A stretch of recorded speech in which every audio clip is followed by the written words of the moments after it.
So, welcome. Today is, our fourth lesson, right? Mm-hmm. And it's called Where the Wild Things Are, after the book by Maurice Sendak. And that is the best-selling children's book of all time. And I hope that you'll be able to tell me at the end of the lesson why we called it Where the Wild Things Are. But what we're going to be looking at today is what happens to us when we complain, or why do we complain? Why do we get angry with other people, and how to deal with that? So last time, if you remember, we looked at shifting perspectives. How do you take yourself out of yourself?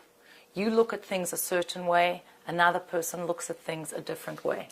I actually remembered a story, I don't think I told it to you last week, that there was a chassid by the name of Rabbi Kusil Lepler. Did I tell you about the penny?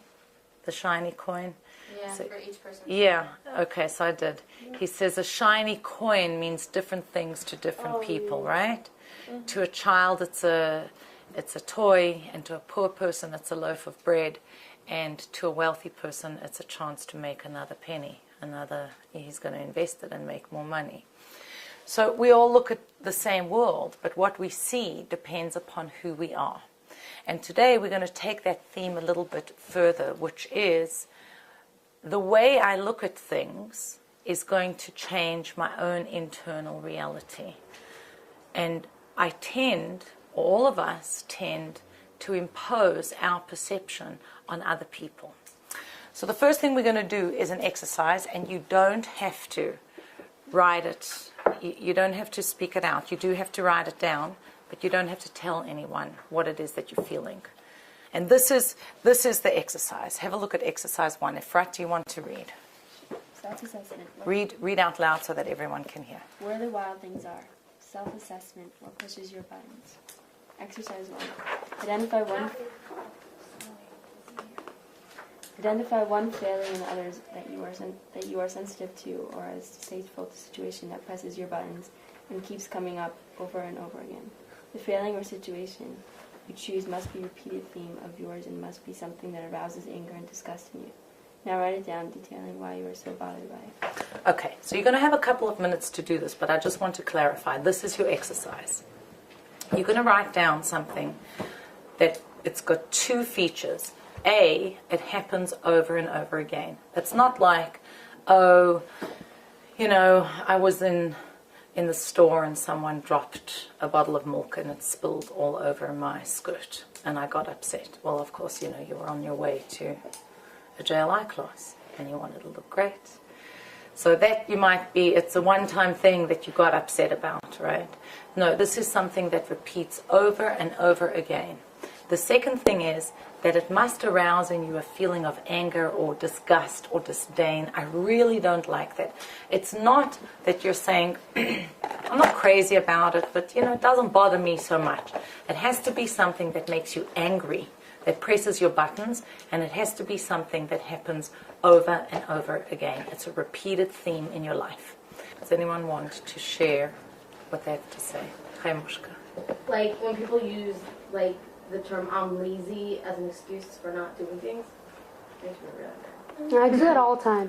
What do you mean, as an excuse? That's an admission, no? I don't get anything done because I'm lazy. I'm like, you're not lazy. Just don't say that. They say it as like you're fooling yourself. Yeah. Or lazy say. So what bothers you about it? Because then they're not going to get anything done, and it drives me so crazy. Just stop saying that, and maybe they'll get some stuff done. And why does it bother you so much that they're not going to get anything done? Because it bothers me when people are lazy. Because she's very hard working. It bothers you when people are lazy, or when people just use that as an excuse for themselves. People use that excuse, and when people, I don't care so much if people are lazy. When people just limit themselves and they can't do things, it just drives me crazy. So it bothers you that people make themselves smaller than they are? Yeah.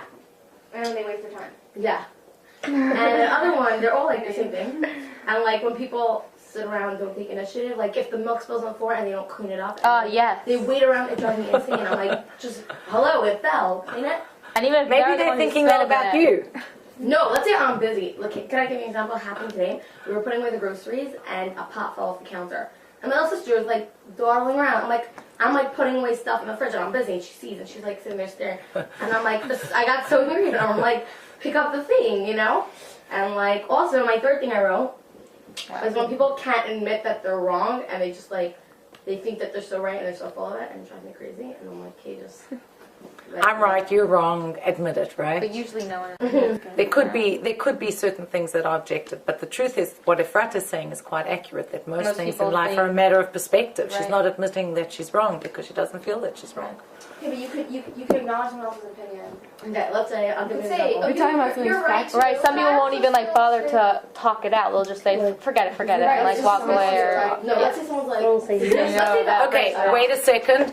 Chaimushka's going to give one more example, and then I want to hear what Esty had to say. Like for example, like let's say the oven shut off by mistake and like something was sitting in the oven for 2 hours and it just never got cooked, right? And I don't know, like random example, but like then the person is like, no, well you shut off the oven, no, you shut off the oven, and it's like none of us shut off the oven. Just get over yourself, you know? Maybe the oven wasn't turned on. It was on. Well, why does it have to become a whole big argument instead of everyone just agreeing? I don't know. Also that drives me crazy. Okay, so there are a couple of things that irritate you. Esty. Or when someone, like, if you ask someone to do a favor for you, and, like, they'll do it, but then they're like, and then they always bring it up. Like, let's say, when, Let's call like, something in heater. well, like, and then they say, you know, I did that for you. I went to the store for you, and I picked up your medicine, or, like, whatever. And they just keep bringing it up for the next, like, year. It's just really annoying.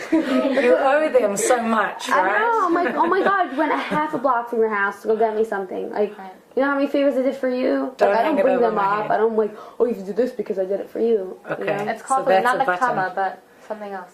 Well, there's Natira, but that's different. It's, huh? No, It's not a grudge. It's like, fine, I'll give you my pencil, but remember, because I gave you mine. Yeah, but I'll that's give you different. snacks if you give me snacks. grudge. That's the opposite. Doing two steps. Parents' grudge is doing Okay, that. girls, kind of what you're bringing up is the exact opposite of that, which is saying, I will keep on reminding you of what you did wrong, as opposed to what Esty's saying, which is, I'll keep on What I reminding did you right. of how righteous I am and I Right. did so much for you. So I guess all of us could feel that, you know, there are things that nudge us and bug us, and what we're going to be looking at today is this notion of criticism. Sometimes or judgment. Sometimes it is appropriate to make a judgment. But really the only judgments are about what does Torah allow and what does it not allow. And I say vidui for my own sins. I don't confess another person's sins. You know, there's this fridge magnet that says, what you think of me is none of my business. Meaning, really, I shouldn't be concerned with what other people are thinking of me. And at the same time, kind of the opposite of that is, it's not my business to make judgments about your life. If I see that you're doing something wrong according to Torah, well, then maybe I need to awaken my love and try and help you. So what we want to look at today... What the alter ego said, What? When you see something wrong with someone else, you should look at yourself. And, Look inside of yourself. and it's true. I mean, when you find a fault in someone else, you usually have it in you. Right, so that's what we're going to be looking at today, is what makes me angry and what moves me to action. So we're going to do a little exercise, and we'll come back to our opening exercise at the end of the lesson, but we're going to start with a particular exercise. Do you see number 2? There's a big circle over there. I want you to put the word sunflowers right in the center of that circle.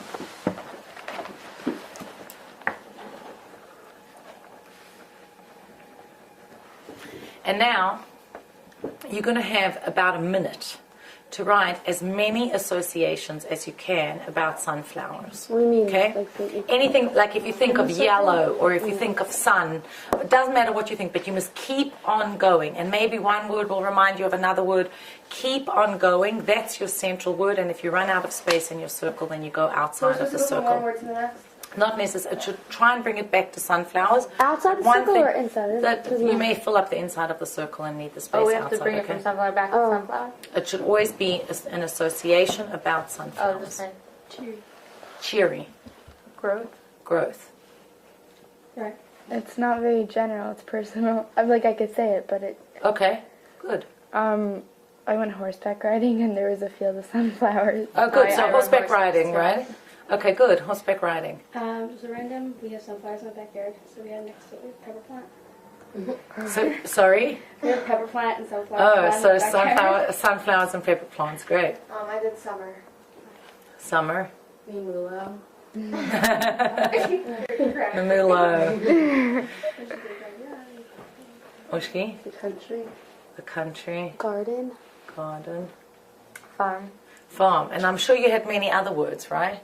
Yeah. Would you say in general the words are positive or more down in their mood? Positive. Positive, right? So what I'm going to show you now is two paintings that were painted by Van Gogh. And they are both of sunflowers.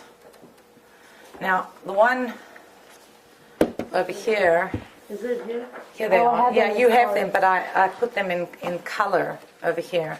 So this one is 12 or 13, I can't remember how many it is, sunflowers in a vase. Can you see it, Chaimushka? It's something like that. Those are blue. Right, and then this one was actually, it's a very different, a vase with 5 sunflowers. This was in Japan and it was destroyed during World War II, this painting. It doesn't exist any longer. And here you have the same person painting sunflowers, but the feeling of the sunflowers is very different, right? What's the mood in this sunflower? Happier. Happier, light, Alive. day, alive, something positive, right? How many of you would have words that you would associate with this? I like the other one better. Huh? I also like this painting better. The other one's so ugly. It's so evocative. Yeah, I think that one is so like. Yeah, this is more, Yeah. And like you could expect in like a nice home. It's not even like those are dead flowers in a house. It's like well, I think that we also think of this as typical because it's such a familiar image that many of us have seen it. It just became so popular. It's in Colors are fine and nice. hotels, etc. Well, it may be my reproduction. Which one do you like? Ugly? What words would you associate with this word, girls? Dark, dying. Ugly. Dark, dying, Okay. depressing, ugly, sad. Pressing. I think it's nice. Death, isn't it? I mean, these sunflowers are at the height of their life, and these sunflowers are dying. But It there might be is something beautiful, in but it this doesn't- that people are resonating that is even it's more. still a sunflower. And not only that, there's something very powerful It's like the in light that of the image. dawn. The idea of happiness. and Right, it's a stronger message than that because that's typical. That's not. It's like Right. telling you something more. You don't generally think of sunflowers as associated with death, even the name of it. But the point I wanted to bring out over here is that you can look at one thing and see it very differently. So you come to school and you think, oh, I'm at the greatest school in the whole world. This school is just the best school. And you have an argument with your friend. Oh, no one thinks that? Yeah, you do. I mean, I think that girls have you have positive feelings about school. So you come to school and you think it's a great school. And then something happens and you think it's a horrible school. Someone gives you a wonderful compliment, you think about yourself, I'm great. Someone criticizes you and you think, They're I'm horrible. bad. They're horrible. Either they're horrible or I'm horrible, right? Maybe very few of us would just say, well, maybe she's right and I need to work on something. There's an aspect of my personality that is flawed and let me try and fix it. Can I say something personal? Yeah. Actually, we have this thing, Achastun, in our school. Guys, you have it, right? Yeah. So yesterday I said, oh my gosh, I'm so going to win this. I was having all the chocolate red blanket attitude. And someone came over to me and said, I don't think you deserve it. I think someone else deserves it more. And at first I was like, oh my gosh, that's so mean. And then I thought, I was like, it's true. The only thing that I made my own cheshbon of what I actually gained it, and it wasn't a lot. Like, there's other people who really do deserve it more, and I could work on myself so much more. Because sometimes it does strike a chord. That is, yeah, I mean, I think that's pretty high level. You can't make She meant the other person deserves it more. She meant it in a different way. Right, but I'm You saying what took it, right. at first I took it regular, but then I realized it's true. Okay, but that's not very common, Khan. What? That No, because we, usually when people Right, usually you get mad at the person like, I'm not like that. Because usually people criticize they're not doing it out of love. Out of love, right? Right, they're doing it, oh, like, you're such a bad, I don't know, whatever they're Right. trying to call you. So you take it as that because you take it as a defense. So I'm not Right, if the criticism comes from love, we are much more likely to be able to internalize it and take a lesson from it. Like Afat said, if it's like a visible truth, it's not just the person's opinion. It's something that's Objective. true, and you just have to realize it. It's not like the person thinks, you're very laid back and it's not good or whatever. Most of the challenges that we bump up against in life are because things are about perspective. It's not so objective as saying, well, what color is this? This is black and this is white. It's not like that. So someone could say, well, what color is this? And then you have a whole lot of different names. And that's even something that is outside and objective. So what we look at with these pictures with the paintings from Van Gogh is that he looks at the same thing in different ways. But then we're going to look at two other pictures. If you turn over exercise 4, this is two different people looking at chairs and painting them in very different ways. So I'm going to show you these pictures.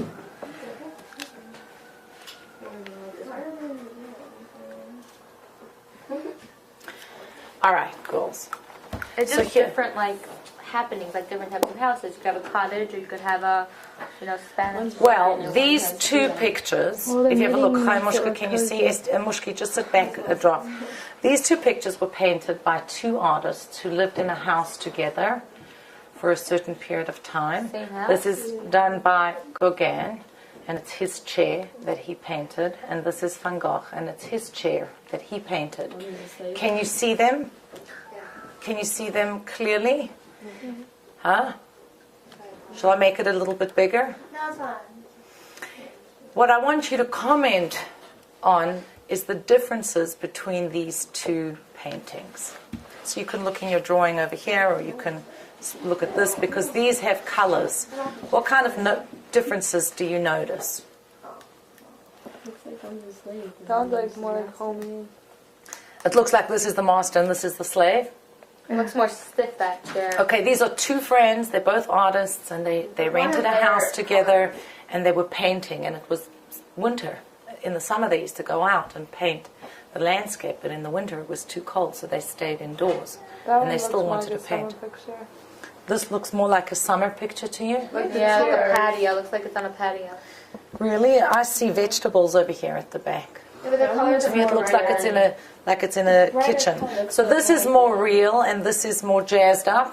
It feels like it's more like he's trying to create this Drama. Yeah, like it was the guy reading and he left in his candle flower. Right, what do we have on the chair over here? There's a candle and a I thought it was book. knitting. And what is on the chair over here? This is a pipe. He's preparing, if you have a look, it's not so clear over here, but he's preparing his pipe. And at the back over here, huh? Can you make the second picture bigger? Yeah, let me try and do that. Don't forget that. I'll show you, but you'll only be able to see one of them at a time like this.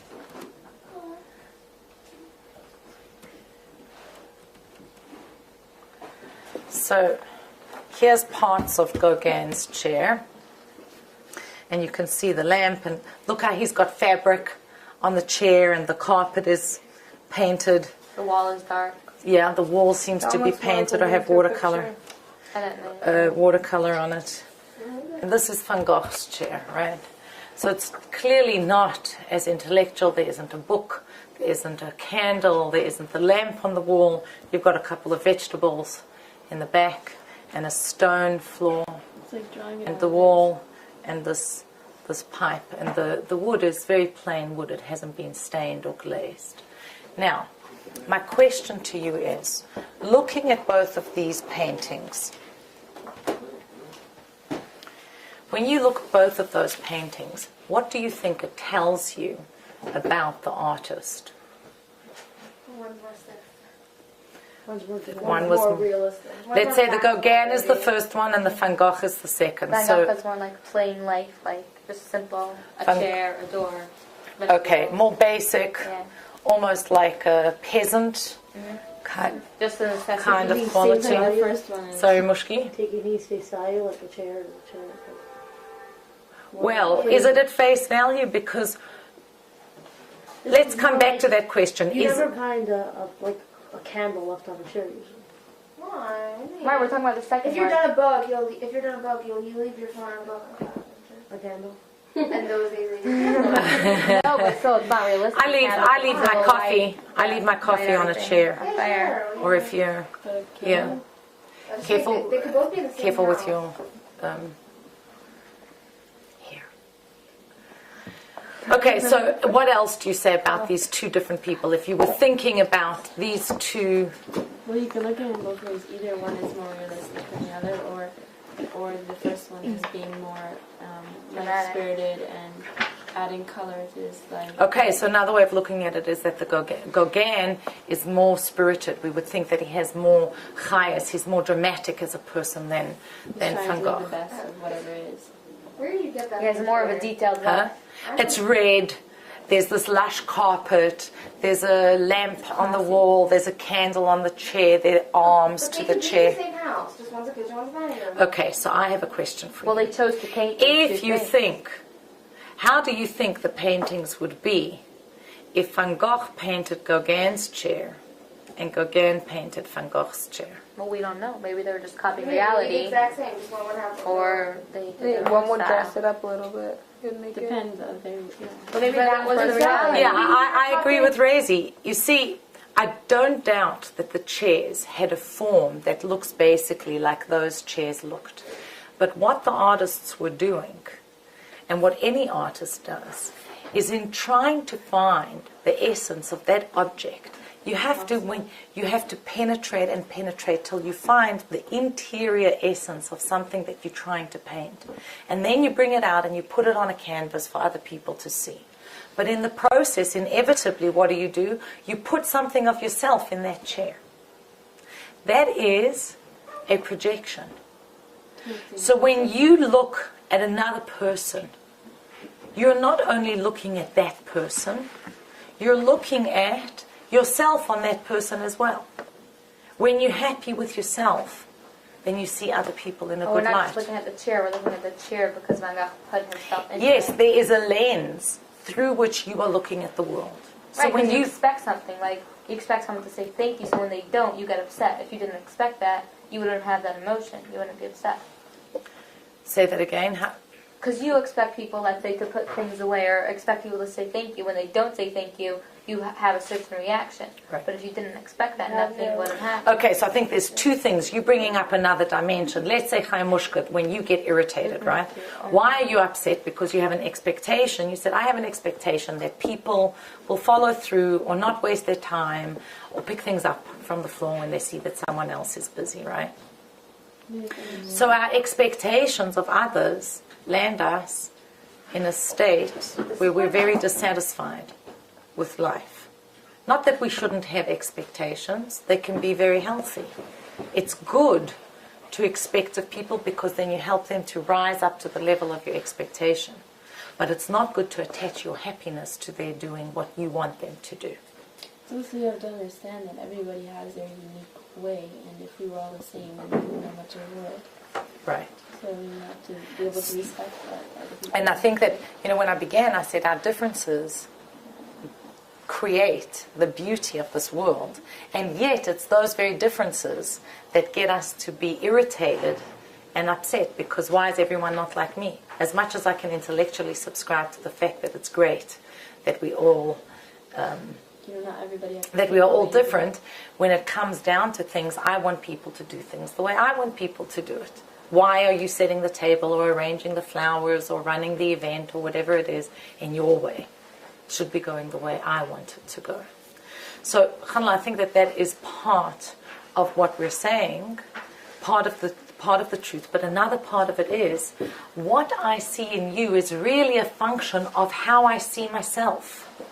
The way Van Gogh experienced himself and the way Gauguin experienced himself led to their imprinting, placing themselves on the world in a particular kind of way. That's how they present it, but not how necessarily, like, I expect something of people, but that's not how I am, necessarily. It's usually the opposite. Like if you expect someone to pick something up, and usually you pick it up, so you get frustrated when they don't. Yes, but what I'm talking about is, let's say you're feeling happy with yourself, you're likely to be much more forgiving of other people. What do we say? Simcha peretz geder. That joy breaks boundaries. When you're in a happy mood, you're much more forgiving of other people. So when you're in a happy mood, you can walk into a room and say, this is such a beautiful room. And when you're in a bad mood, you walk into the same room and you don't see it as a beautiful room. Because you are projecting a part of yourself onto that reality. So now we're coming to the book, to the title of this lesson, Where the Wild Things Are, which actually addresses that sometimes when we are critical, when we are criticizing, that is a defense mechanism. I'll give you an example. Think of Lashon Hara, girls. When you speak negatively about someone, I'm going to give you a statistic, and I want you to explain the statistic to me. The more a person speaks Lashon Hara, the less capable they are in interpersonal dialogue. The more successful a person is, the more capable a person is at interpersonal relationships, the less Lashon Hara they speak. Why would that be? The more a person is successful in getting on with other people, the more capable you are of getting on along with other people, the less Lashon Hara you speak. And the less capable you are of having a dialogue, working something out with a person, dealing with confrontation, the more Lashon Hara you speak. Why? Because when people deal with other people, then they're less judging. They're more able to see. You realize there's more diversity in people. So part of it is a person who is easygoing or accepting of other people is not going to have so much to criticize. It doesn't have to do with your... But there's something else. Sorry? It doesn't have anything to do with your personal skills if you're easygoing.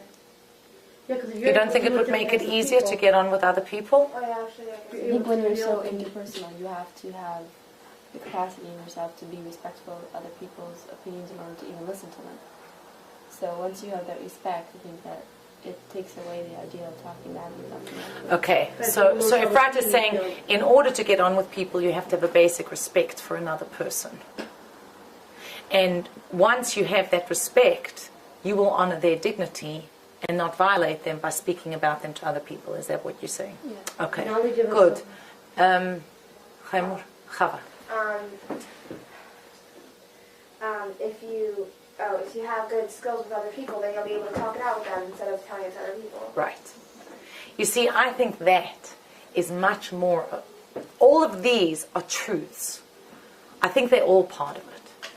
But that's what I was driving at least, which is, if you can talk it out, if you know how to get on with someone, you'll have the dialogue.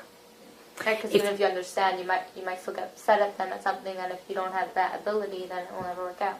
Yeah, if you don't have that ability to dialogue and to talk through this issue, then you're going to walk away from it. I mean, you'll come to the interaction and it's going to escalate into a fight. So people who don't have that ability or don't have the courage to have a courageous conversation with another person where they're going to deal with what's upsetting them, what do they do with it? What do they do with that upset? Very difficult just to hold it inside of yourself. So what do they do? It kind of leaks out the back door and they come to someone else and it's yada, yada, yada, yada, yada, yada, yada. I'll tell you everything about her. Instead of dealing with the person that I need to deal with, I start talking to a third person about it because I'm actually too afraid to have the conversation with the initial person. Chava. Well, let's say you just don't like someone and like complain about her, how annoying she is. So now you can't bring it up to her because what are you gonna say? You're annoying. Your personality bugs me because you're not hanging out with me. Like, like you can't say anything. What are you supposed to do? Well, generally people aren't friends with people who bug them, right? So let's say it just happens. That she's part of your social circle. This person is part of your social circle. So what do you think the appropriate response is when someone bothers you? I just ignore her and never speak to her. But it's kind of weird because we sit at lunch together and stuff. But like, seriously, like, what am I supposed to do? I always talk about her. She's so annoying, but like. Okay, so let's have a look. Say. Let's have a look. What are you supposed to do when you have these negative feelings about someone and you don't know what to do with it? Yeah, to go and speak to someone else, you can't. You And to say something to her, maybe that's going to be hurtful, or what is it going to accomplish? So what do you actually do with those feelings that you have inside of you? So what we're going to be looking at is how criticism can function as a defense mechanism. When I start criticizing you very much, it's really about the fact that there's something inside of me that I don't want to look at. It could be I don't want to deal with this dialogue, I don't want to have this conversation with this person, and therefore I start criticizing her to someone else. Or it could be inside of me there's something that I am critical of, I don't want to deal with it, and therefore what do? I start turning my own anger or upset at myself outwards onto other people. Much like Van Gogh and Gauguin put their own inner world onto the painting, But just because onto you're those annoyed two at that chairs. person, it's not because you have the same problem.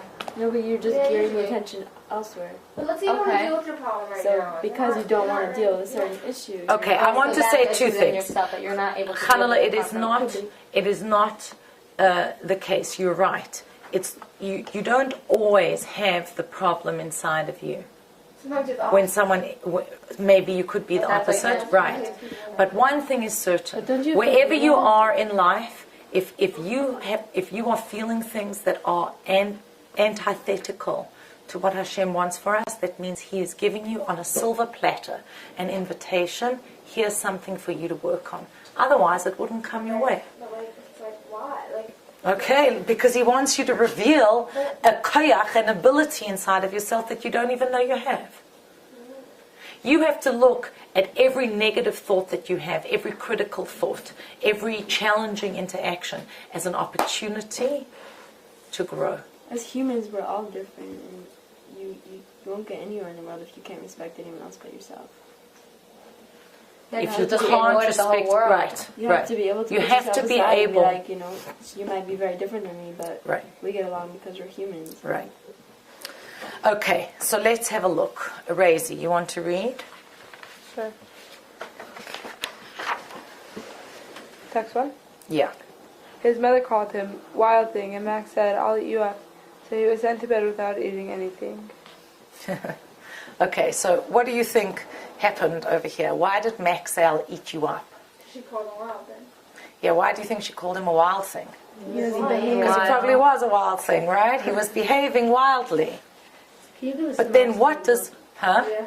Can you give us a synopsis of what the... We have Yeah, so I'm going to tell you what happens in where the wild things are. You're going to see something soon. What happens in where the wild things are is as follows. Max is misbehaving, or he's behaving wildly, and his mother says, "You wild thing," and he says, "I'll eat you up." And Was he she says talking to to him, her? he was talking to her. So she says to him, "You're going to go to bed without eating." And he goes to his room, and in his room, his bed turns into a forest. The wooden posts of the bed become trees, and it's a forest. And all of a sudden, he sails away over the ocean in his imagination to a foreign island, and there are the wild things. There are these creatures, and he begins to take on the movements. First, he's scared of them, and then he becomes friendly with them. He befriends these wild creatures until eventually he masters his connection with the wild things. And he comes home, and there his mother has put supper for him in the bedroom, and all of the forests and the wild world that he's been imagining disappears, and there he is in his bedroom. So the book is about a child who is he's scared. He's so angry with his mom, and he's scared to be so angry with his mom. It's a scary feeling to feel like, I'll eat you up, to your own mother. Well, she called him And then wild his thing. imagination takes him away so that he can deal with his own wildness, his own feelings about himself, until he settles down and he comes back to his bedroom. So I saw on the internet when I was researching a very interesting interview with Morris Sendak, who's a Jewish guy, very clever, deep and sensitive person. And the interviewer said to him, "Are you Max? Is that your childhood that you were writing about?" And this is what he writes. Chadamushka. I did use my childhood in a crucial, essential way, of course, but in a literal, factual way, not at all. I'm nothing like Max is. I was never as brave as that. I got yelled at, but not because I was brave, so he's not me. What is there, of course, is the very complicated relationship of a child and a mother, and Papa isn't home. The title, of course, is a comic translation of a Yiddish phrase which mothers scream at their children when they're beasts and are totally uncontrollable. So the title came from something my mother would have said to me, and frequently did, I'm sure. What does it mean? The title came from a comic translation of a Yiddish phrase, Wildechaya, right? The best-selling children's book of all time comes from the expression Wildechaya. Yeah, Morris, he's a Jewish guy. But what we're talking about is this notion of, I see sunflowers and I see them as light and I see them as dark. I see them as life and I see them as death. I see a chair and two people are looking at the same chair, see them completely differently. I look at the world and I see it in very different ways, largely determined by what is happening inside of me. So what we're going to do now is go through text number 3, which we'll read aloud together, and then we're going to do text 3A, 3B, and 3C, and there are a couple of questions for you to answer, which you'll do in Chivrusa. Okay. Dova. No, Master of the soil secreted himself for planting the vineyard before anything else. He drank of the wine, became drunk, and covered himself in his tent. Khan, the father of Canaan, looked at his father's nakedness. He related the incident to his two brothers. Shem and Japheth took a garment and placed it on both of their shoulders. They walked backwards and covered their father's nakedness. Their faces were turned backwards so that they did not see their father's nakedness. Noah awoke from his wine meal with a small second drink. Okay, so there's a number of different things here. Language that is significant. What happened is that Noach has come out from the teva and he drinks, and his children relate to him. Shem, Ham, and Japheth relate to him in very different ways. How does Ham relate to him? He laughed at him. Or something. I don't remember. He looked, what does it say? He related. Firstly, he looked at his father's nakedness, and secondly, he related the incident to his brothers. And Shem and Japheth, what did they do? They didn't look and they covered. They didn't look and they covered, they brought But healing. how do you know what Ham did? He was sleeping.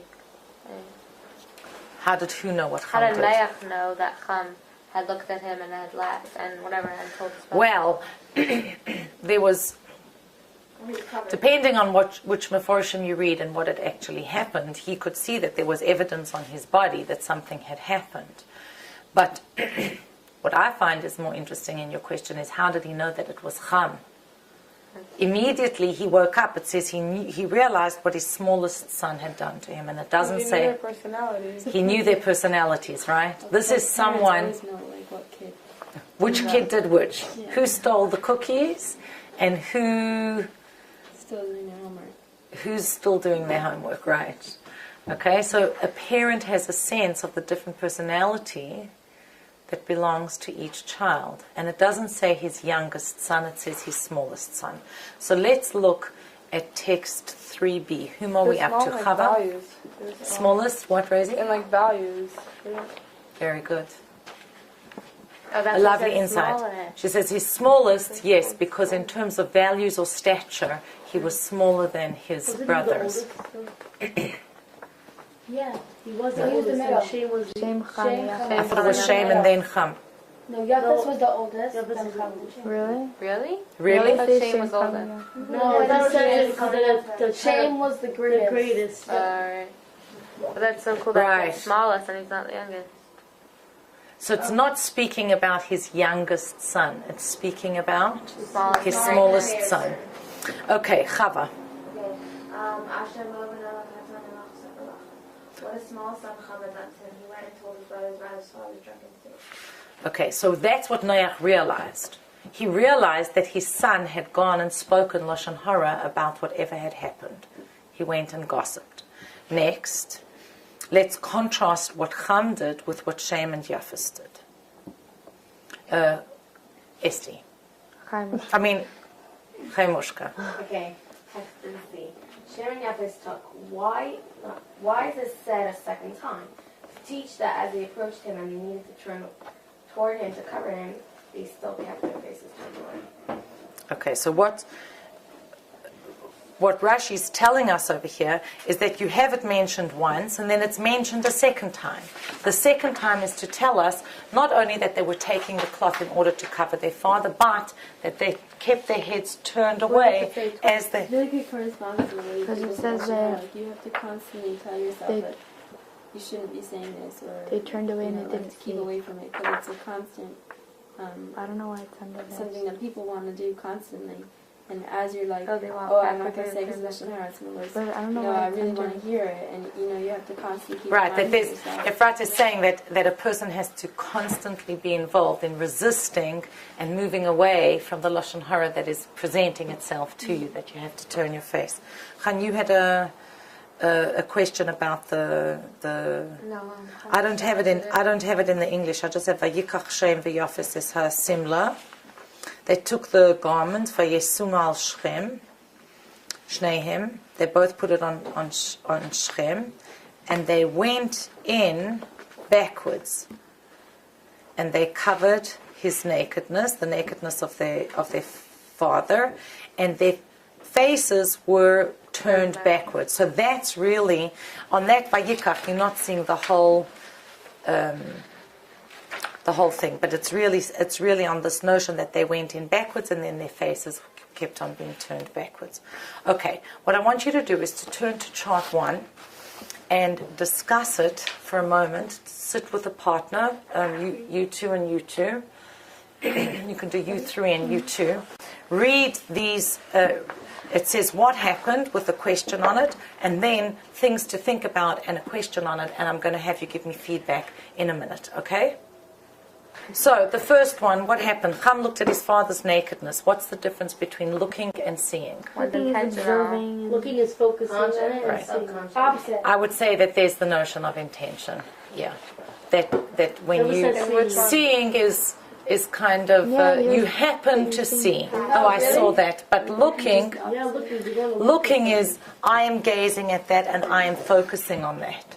So what is the significance of Cham looking? He purposely did it. He wanted to look at it. It wasn't like he passed by and saw. It's like he intentionally saw. Right. Either he was going looking, or he stumbled across something, and then what does he do? He doesn't stop. He Right. just keeps on looking. It's like if you're on the computer and there's some kind of pop-up that comes on the screen, you weren't looking for that pop-up. It just came your way. But then your choice is just click, close it down. Okay, I'm not Doing clicking that through. And you know it's wrong, like you finally get It is, the realization, and you keep no. doing it. Just Depends. to keep Right, doing right. So a person Right.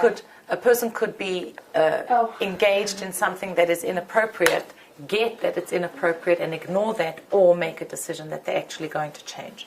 A person who has been stripped of their protective facade could be described as naked. When you see someone's weakness exposed, what is your response? Do you understand what I mean by stripped of their protective Yeah. facade? Well, if you Someone's judge- pretending, someone's wearing a mask, and they use that as their own protective mechanism. And all of a sudden, someone says something or something happens, and they trip up and their mask is exposed. If you So judge what that do you do? weakness, then you'll judge the person. But if you don't judge that weakness, then you won't judge the person. You can either cover them and help them recover. Well, it depends how they react to it. Yeah, but my question is more, what is your personal response? Like Cover. I think it depends a lot on like how the person. Just like an example, like kids a lot of times. Let's say they lie straight out. Let's say protective facade lying. You know, they lie, and then you realize that they lied, and you're like, what? And then either if the kid's all embarrassed and like the face gets red and like all sad, then you feel bad for him, and you're like you cover it up, Right, you pretend that can you believe pretend. him. But if like he's like, nah, I wasn't alive, and then you're like, okay, yes it was, and then you want to prove it to him. a lot of times people react defensively, and then you just prove them more. And if sometimes you're like, you're So- right. That's So- because you don't like but- the defense that he's putting on, so you'll Right. counteract that. No, So if you judge Yeah, but if that you listen to what you're weakness, then saying, you'll go Chava, stronger against it. right? What you're saying is when someone is defending and denying, I'm going to push you all the Right. way and make you do it. When you're embarrassed, then I say, oh, I'll just pretend that I didn't hear that and go Right. along with your lie. Depends. Like, it's different people. Because the depending- kid knows he did wrong. Different situations. Depends on the reaction of the person. It could be the same. It could be the same girl. Just one time she gets defensive, one time she doesn't get defensive. If she gets defensive, I'm gonna push it. If she doesn't get defensive, I'm gonna cover it up. Like whose Right. side is she gonna be on? That you want the person to have the realization that Yeah. what they've done Yeah. is something that is wrong. Right, you want Look, the we person all to have a admit. choice. We all have a choice when we see someone exposed to look or not to look. Often you see people are in a room and someone says something that's embarrassing. Why is it And then some people, some people look across at their friend and giggle or smile. And some people, they just don't want to engage in that. They just keep their eyes down. Also, They're not it's not even to embarrass the visually person, you right. In pretend order not not to to, notice. in order not to embarrass that person, you don't look. You saw something and you turn your eyes away like Shem and I Yafis. thought that was the last one, yeah. You turn your eyes away so that you don't engage with them. Why do you think Cham was prompted by what he saw to speak to his brothers? Because he judged the nakedness of his father. He didn't have enough worth to not. He didn't know how to interact with people. Whether He couldn't tell his He father. was immature. Isn't that what we said before? That when you are bad at interacting with people, you talk about them. Well, Who was- frankly talks about an unkind I need to person. discuss it. Hi, how are you? Good. It was I'm an happy to uncomfortable know. situation. No, Talk he about sounded them. like a baby, oh, you do nothing, I'm Okay, going to talk when I'm here. One second. Here's one opinion his that it was an father. uncomfortable He's situation. immature, fine, but he judged the nakedness. That's why he talked about it. If to him it was normal, he want to talk about it. Like when you see someone doing something that's totally normal to eating a sandwich, you want to go talk about it. When you see someone jumping off the bridge, you're going to go talk about it because it's Yeah, different. It's something that, so corrupted because who are you to decide what's well, it's your personal opinion. Obviously, you Like, could work on it, but I mean, I that's just- You ever disagree see with people what- jumping on bridges? No, I know, but I mean, like, I Yeah. disagree Yeah, with, she's like, right. what, I think Chava. Chava was saying that, you said that when they become defensive, I mean, like, who are you to decide whether their defense mechanism is good or bad? No, what she's saying is that you can see in a person when there's been a recognition of a mistake. And therefore, you should be the one to expose it. Yeah, that's why I said, here, when someone's being defensive, you're pushing them to admit the truth, and when someone admits They the know truth, that they're you, wrong, so you, why? you No. Yeah, Why make them feel worse? I don't necessarily agree with the theory, with the ideal of it, but it's true. When somebody is doing something so wrong, you want to let them. But you if wanna they're get them to conscious admit of that they're it- doing something wrong. How so do you they know they're push it. conscious though? Unless they admit? You see, No, one of the if they get all defensive, Depends that on means your that they're relationship conscious with that the they're dog. doing Don't you think wrong. it's a bit No, it's not. That means that they're not. Yes, letting I it think out. that Dubba is saying They're not something letting very themselves admit, but significant. they know that they did If the something friend of wrong. yours, then Right. you want her to It depends who the person is. Where are you going to take it? It has to be coming from love. It has to be coming in the context of a relationship where there is closeness. Like, if Where there it's is just a closeness. conversation I think around my lunch friends table, all it's a here. bit egotistical to say, like, you I should don't figure know. this out because you're wrong and I'm right. Yes, I don't think that if it's coming because I am just being judgmental and telling you how to fix your life, you're not necessarily going to listen. But if it's coming from a place of real caring, then the person is going to be more receptive. And that's something that we can look at, that we'll look at next week. But I do think that when we look at Cham, that in his nature, even Cham is Chamimus, the heat, he has inside of himself something that makes him look at his father in a particular way. He is noticing in him what he has inside of himself. And that's what it says over here. What inside of you causes you to talk about others' weaknesses and mistakes? Is it the same force or reasoning that gets you to talk about how someone wronged you? What did you say there? Yeah. Right. It is, right? It's that sense is that if I have it inside of myself, this is what I'm going to speak about in someone else. So, Mushki, please read text number 4. If one sees any ego in his friend, it is as if one were looking into a mirror. If one's face is dirty, one sees a dirty face. If one's face is clean, one sees nothing bad in the mirror. you're finding it in someone else. It's either because you have it in you, or you're like the opposite of that person. Like it's like so wrong to you. That's why you're noticing it. I feel like whether you see it or not, it's something if someone's is there. a really naturally There's a kind small- person, it small will hurt them point. if someone's being rude and nasty and mean. They are not. No, but it could be that deep down they're really rude and nasty person. But But I want to point out There's something that something it says, deep you know, what down. you're saying These are some reminds general me things, but let's say of chapter 10 of Tanya. In chapter 10 of Tanya, the Alter Rebbe is speaking about what is the difference between a perfect tzaddik, a complete tzaddik, and an incomplete tzaddik, right? And one of the ways that you can see the difference is the degree to which the complete tzaddik fights evil in the world. Why? Because he has no evil inside of him. And being that he has no evil inside of him, he loves Hashem so much, and he cannot tolerate evil, so that becomes his war. Not to say that he's coming and bashing down people who are involved in things they shouldn't be. He's coming with love to help them out of that situation. But when you have a little bit of evil, it's almost like the opposite of what we're saying. But I think that we can reconcile it. When you have some evil inside of you, you can tolerate it in someone else. Let's say you speak Lashon Hara. So then you'll be able to hang around people who speak negatively about others. Right, so it's not a mirror. If I have that flaw, I won't think the other person is bad. I think If I see it in them. it is sort No, of but you there, might not because want to you're able face that deal with flaw. it. If I You'll talk say- Lashon Hara and I see you speak Lashon and you speak Lashon Hara, I won't think it's bad. No, I but have you it might in me. think that No, but you notice, it's you oh my will. goodness, it's so horrible will. because You- you just don't want to admit that you have that flaw. Yeah, what Chana's Or saying you'll is notice true. It that you'll is notice like a the little bit opposite. of an opposite.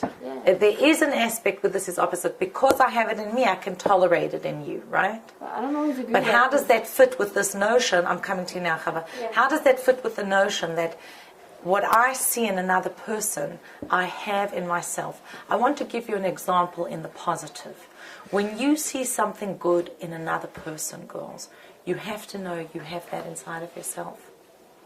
If you see someone who is kind, it goes both ways. It's not just saying if you see someone, you know, being lazy, if we come back to our original, you wouldn't be able to recognize it. You wouldn't be able to name it if you didn't have that thing inside of yourself. Somewhere there is an aspect of that inside of you. Trait. Well, I it guess could it be makes sense small. because you can't know He's anything. extra generous. I'm not extra generous, but he is.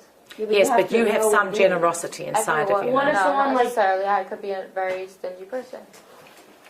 But you'd have. It's like you can't. Maybe it's not. You can't It's generosity teach- another way. You can't Maybe teach it's something. generosity You Yeah, well, never maybe- learned. Like you have to be able to recognize it within yourself. Well, as certain something things that you know in your mind, but it's not in in your order to heart. do. It's What? not in your actions. Certain things you know in Where your do you head. know it from? The world. Anything. I don't know. No, I think that what you're saying is very relevant. I have to think about it. You see, there are different ways of looking at it. One is to say, if I have it in me, I can tolerate it in another person.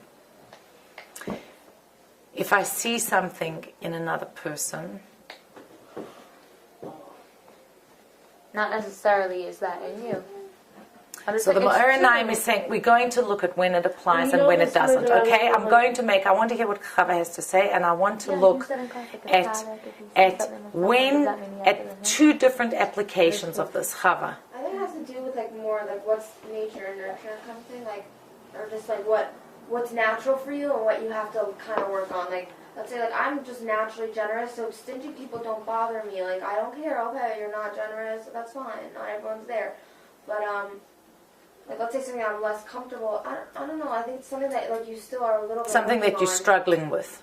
Not even struggling with, just that something that like you really feel for so strongly. Let's say like you hate lazy people because you hate being lazy yourself. You don't like when you're lazy, and you make sure you're never lazy. But that one time you're gonna be lazy that once makes in 10 sense. years, you're gonna be like, oh, I wasted my entire day. I'm so mad. Blah It blah could blah. be something makes that's sense so if you inside of you that you experience do it in everything in your yourself. power to make sure it never But you just comes made the out. mirror thing make Yeah. sense. If you experience Like, a it little could bit of be laziness an in A little yourself, bit, not a lot. If you have a lot of it, then you're fine with the other right? person. So the negative Right, feeling because has it bothers been you so from much. having that experience. Mhm. Like, Saying how much you Right. hate it. so I hate Right. lazy people because I remember how it feels to be lazy. But if you're always lazy, then you're gonna be fine. With Okay, it. girls, so I want to So focus she because we're going clarified to. it. She said a really smart point.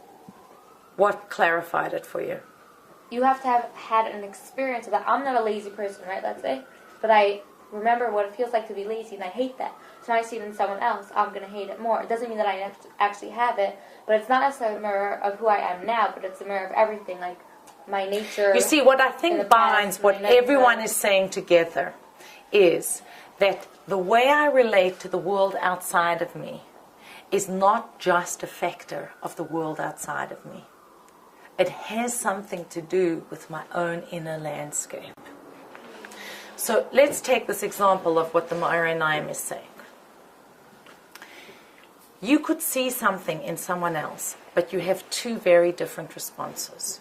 One response is, I become angry or irritable around this attribute. The other is, I am moved to action, I want to help. When we look at Noach and his sons, Ham was judging it. There was negativity in that interaction. When we look at Shem and Yafes, there was some positive response. When do you really have it inside of you? If it's something that angers and irritates you, that's what we're talking about over here. That means you have something to work on in this aspect because you have become irritable about it. So the Rebbe says over here that in the Sikha that this class is based on, the Rebbe says that if you become angry, that is like a litmus test. That is an indicator when you become angry that this has something to do with your own personal avoda. It's something for you to work on. Whereas if you have the Shem and Yafis response, this is really about what you can give. I mean, like, I think a lot of us get annoyed.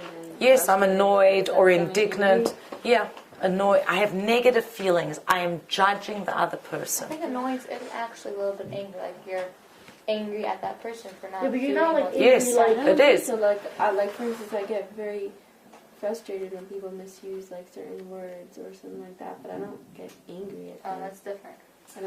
I get Okay, so if it's going to be my buttons, but I don't get angry at them that I want. yeah, it's going to be mild. I mean, let's say someone is a grammatician and doesn't like the way people use language. No, I mean words today. like retarded or things like that, not misuse words. Not misuse Okay. words like Same Right. thing. And it's not necessarily there when you're speaking about this mild irritation. That's not what we're talking about. We're speaking about having this kind of instinctive, emotional reaction that is against and judging the other person and putting them down. As opposed to, I don't like this entity and it would be nice if we could educate people not to use the word handicapped or retarded or something like that. Yeah, Chava. I think that like it's impossible to say that you don't have that trait at all. You obviously have it in some aspect. You know, you can't say that you've never, ever, ever in your life transgressed other people's privacy. And maybe like after you did that, you were like so embarrassed. Why did you do that? And you were beating yourself up about it because you really hate that. So like you could hate it in yourself and hate another person too. You know, like you have people all of a sudden jump to say, no, I'm not like that. I'm exactly the opposite. We never said you're exactly like that. We said that the few times that you do it really bother you, and obviously doing some of it, you can't have nothing. Yeah, one of the keys to remember is that there's a big range. Things are subtle. And it could be that I have a little bit of that in me or a lot of that in me, and that's going to impact the degree to which I'm irritated. So I think that what we really want to focus on here is not about being bad and not even about another person being good, but what does that indicate in me for my Avodas Hashem? How can I grow from my interactions? When I look at the world as a mirror, how can I use that to grow and become a better person? There's that story about the Yid who came to the Rebbe, to a Rebbe, I don't remember which, and he said, wherever I go in the shul, people are stepping on me. So the Rebbe said to him, why do you spread yourself all over the shul so that no matter where people go, they can't help but step on you?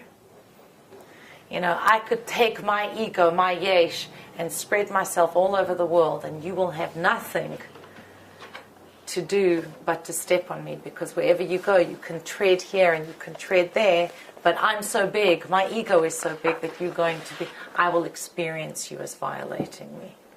And then I can work on Until bittul. you realize that you have the ego. Right, and when I do, I have to work on nullifying that ego. And once I nullify that ego, there's much more space for me to be able to interact with others. So I want you girls to go back into your groups just for fun as we close. There's an exercise here. It's called the game of conjugation.